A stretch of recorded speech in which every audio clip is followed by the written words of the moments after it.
sure you know they were just kind of stuck around. So again, exactly.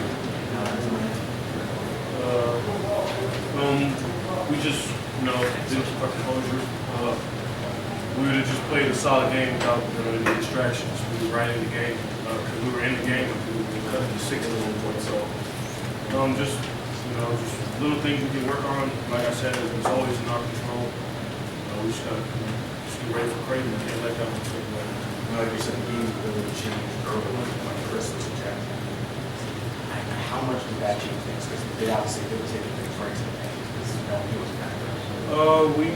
They made a run in the first half, but then the game of runs. We cut it.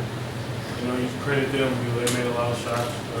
The ball just bounced a little more their way this game. So no excuses. We know that, and so we're just gonna get ready for the next year and get back get to the drawing board and figure it out next year.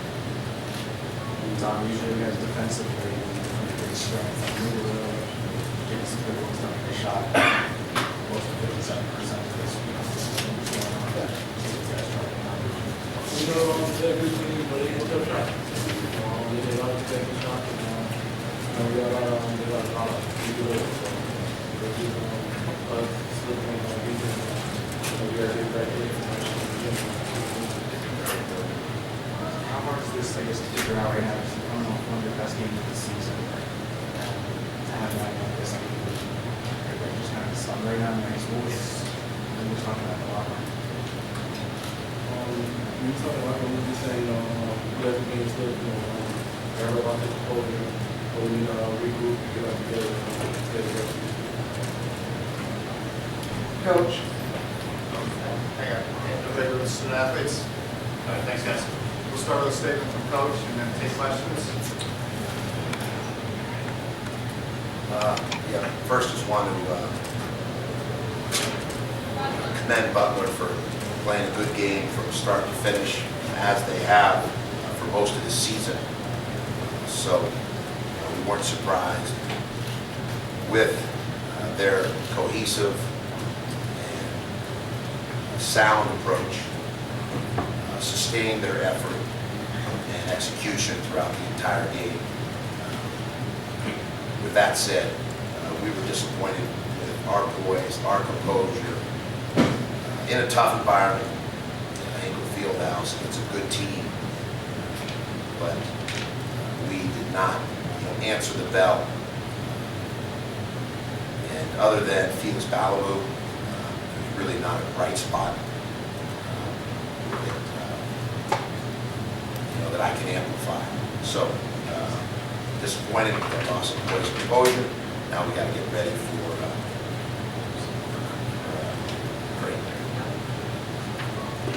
Coach, I'm not familiar with your earlier rosters, but on this roster, you only have 3 natives of New York, but you have guys from 8 different states, 3 countries. Is it difficult to recruit New York to St. John's, or is this an anomaly? No, we lost Reese Hart, who was supposed to be a senior in this class. He was playing with the Orlando Magic, was drafted by Philadelphia. And we had a kid, Orlando Sanchez, last year, and Marco Bordello, both were from Monroe Junior College in New Rochelle, New York. Both the De La Rosas are New Yorkers, the Donis, his brother Joey. So we target New York, but we also have a brand that's appealing both international and nationally, very similar to my time at UCLA. We got some LA kids, but we also went to the Midwest, we went overseas, we went to the East Coast, we went to Northern California. So, it's not an anomaly. We're fortunate with the Guard and New York and the Big East and the traditional heritage. We can actually, similar to UConn, we can recruit across the country. Yeah. Steve, Coach Katie always used to preach the first 4 minutes of the second half, and you spend it. You got a horrible start. From all, really in a decent position halftime, and then the first 4 minutes was a disaster. That was the ball game. Yep. And even earlier, I think because once we lose our voice and composure against a team like Butler that's well coached, cohesive, and experienced, and mature, and the buzzsaw.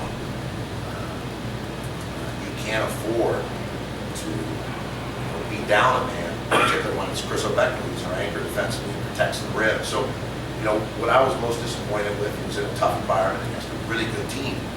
We didn't have the poise,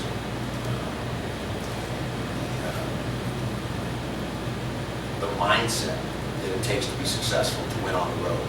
We've had it at Syracuse, we had it at Providence, we've won in tough environments, we played against teams, that test your mettle. But tonight, other than Felix Ballard, reserve, formerly had started for us early in his career, he hadn't really called his number in a period of time. He answered the bell, and he was ready, and he delivered. I thought our kids fought to get back in it, being down, whatever our greatest deficit was, that we maybe cut it to 6, or had a chance to cut it to 6, or even get it inside of there. But again, we dug ourselves a hole, and Obekba being tossed, Dom losing his composure after the three-point foul, three-point shot, and then the technical. Those are huge swings. We went from 5 to 10 on Obekba's play, 6 to 11 on Dom's loss of composure. So, and now we cut to 6. Maybe we're up to 6. Instead of cutting to 6, if we had shot ourselves in the foot or really beat ourselves. But with that said, I want to start at the outset. We're playing a really good team, great environment here, making the field house, and that's where your margin of error is razor thin. Even if you play well, you're going to be fortunate to win here. And if you don't play well, which we clearly did not, and you lose your poise and composure, you've got no shot. What exactly happened? Did you have a chance to? I haven't seen the video, and so until I go home and watch it, but I trust the officials, and they said it was clear that it was, deserving of being tossed. So, sometimes you get to see it yourself, and so you're not really sure, but the officials are the best in the country when it comes to Big East, and they were emphatic enough that it was a clear cut, that it wasn't, one that maybe was a split down the line with the jury. And so I trust that it was the right decision on their part. I'll get the chance to look at it myself, probably replays. I'm not sure if you guys have seen it or not. So, but independent of just that one play, it's a bigger concern just that, hey, as we get deeper in the season, you have to be able to maintain your poise and composure. And ultimately that comes on my shoulder. It's my responsibility. I'm the head coach. So when my kids act out, it's like a parent. You feel responsible, and so we have to address it and deal with it and get ready for a great. Thanks, Coach. Thanks, David. Thanks, Steve. Sure. We'll see you.